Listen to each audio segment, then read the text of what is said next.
క్రీస్తునందు ప్రియమైన సహోదరి సహోదరులకు యేసుక్రీస్తు నామములో శుభములు. దేవుని యొక్క మహిమ మీ మీద ప్రకాశించునుగాక. ఈరోజు దేవుడు మనకిచ్చిన మాట పేతురుకు రాసిన మొదటి పత్రిక 4వ అధ్యాయం 10వ వచనం. దేవుని నానా విధమైన కృప విషయమై మంచి గృహ నిర్వాహకులై ఉండుడి. ఒక్కొక్కడు కృపావరం పొందిన కొలది ఒకనికొకడు ఉపచారం చేయుడి. ఈ మాటలు అపోస్తులుడైన పేతురు గారు తెలియజేస్తున్నారు. ఇక్కడ మనం చూసుకుంటే దేవుని నానా విధమైన కృప విషయమై అంటున్నారు. దేవుడు నానా విధములుగా మనకు కృప చూపిస్తున్నారంట.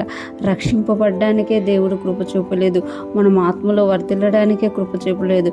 మనం ఏమై ఉన్నామో అదంతా కూడా కేవలం దేవుని కృప అనమాట. ఇక్కడ అందుకే పేతురు గారు అంటున్నారు కదా, దేవుని నానా విధమైన కృప విషయమై అంటున్నారు.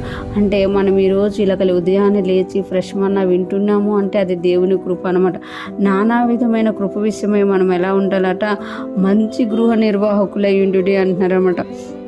అంటే దేవుని కృపను పొందుకున్న మనము మంచి గృహ నిర్వాహకుల్లాగా ఉండాలి. అంటే ఆ కృపను మంచిగా వాడేవారంగా పంచేవారిగా మనం ఉండాలి. గృహ నిర్వాహకులు అని అంటే ఆ ఇంటిని మెయింటైన్ చేసేవారు ఉంటారు. పెద్ద పెద్ద ఇల్లులో మనం చూస్తూ ఉంటాము. వాళ్ళు అంటే ఆ బిజినెసెస్లోను బిజినెసెస్లోను ఉద్యోగాల్లోనూ బిజీగా ఉన్నప్పుడు ఆ ఇంటిని ఒక గృహ నిర్వాహకుడు నడిపిస్తూ ఉంటాడనమాట. అలాగా దేవుని కృప మనకి ఇచ్చినప్పుడు మనము దేవుని యొక్క ఇంటిని నడిపించే వారంగా ఉన్నామన్నమాట. మంచి గృహ నిర్వాహకులై ఉండుడి అని అంటే నీకు ఇవ్వబడిన నానా విధమైన కృపల విషయంలో నువ్వు మంచి గృహ నిర్వాహకులుగా అంటే దాన్ని చూపించేవారిగా అందరికీ పంచేవారిగా ఉండండి అని చెప్తూనే కింద చెప్తున్నారు కదా, ఒక్కొక్కడు కృపావరం పొందిన కలది ఒకరినొకడు ఉపచారం చేసుకొనుడి అంటున్నారు. అంటే ఒక్కొక్కరు మీరు ఏదైతే కృపావరం పొందుతున్నారో, ఏదైతే దేవుని యొద్ద నుండి మీరు రిసీవ్ చేసుకుంటున్నారో దానిని బట్టి గర్వించకుండా, దాన్ని బట్టి మిమ్మును మీరు హెచ్చించుకోకుండా మీ పక్క వారికి ఉపచారం చేయండి. వాళ్ళకు కూడా ఏదైనా సహాయం అవసరమైతే చేయండి. పేతురు గారు ఇక్కడ అంటున్నారు కదా, ఉపచారం చేయండి అంటున్నారు. అంటే ఒకరికొకరు సహాయం చేసుకోండి, సహాయకులుగా ఉండండి అంటున్నారు. యేసుప్రభువు వారు ఎలాగైతే తన శిష్యుల పాదాలు కడిగారో, నేను గొప్పే కానీ నేను మరలా తగ్గించుకొని మీ పాదాలు కడుగుతున్నానంటే మీకు నేను ఉపచారం చేస్తున్నాను, పరిచర్య చేస్తున్నాను. అలాగనే మీరు కూడా ఒకరినొకడు మీరు ఎంత హెచ్చింపబడుతుంటారో అంతగా మీరు ఒకరినొకడు పరిచర్య చేసుకోనండి, ఉపచారం చేసుకోనండి అంటారు. అంటే మనం ఎప్పుడు ఉపచారం చేయగలం, ఇతరులకు మనం ఎప్పుడు సహాయం చేయగలం అని అంటే నేను పొందుకున్నది దేవుని కృప, నాది కాదు అని మనం ఎప్పుడైతే గుర్తించగలుగుతామో ఇతరులకు మనం సహాయం చేయగలుగుతాం అనమాట.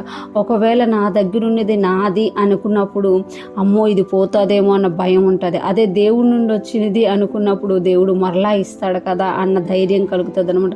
ఈరోజు ఫ్రెష్ మన్నా వింటున్న ప్రతి ఒక్కరూ జ్ఞాపకం చేసుకోవాలి, దేవుడు మనకి ఏ కృపనైతే ఇచ్చారో, దేవుని యొద్ద నుండి మనం ఏ కృపనైతే పొందుకున్నామో ఆ కృపలో మనము మంచి గృహ నిర్వాహకులుగా ఉండడమే కాకుండా మన ప్రక్క వారికి మనం సహాయం చేసేవారిగా, ఉపచారం చేసేవారిగా ఉండాలి అని పేతురు గారు మనకి తెలియజేస్తున్నారు. ఈరోజు ఫ్రెష్ మన్నా వింటున్న ప్రతి ఒక్కరూ కూడా మనకు ఇవ్వబడిన నానా విధమైన కృప విషయంలో మనం మంచి గృహ నిర్వాహకులుగా ఉందుముగాక.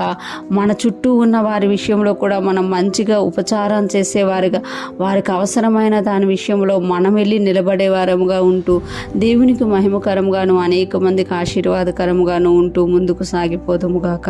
ఆమేన్.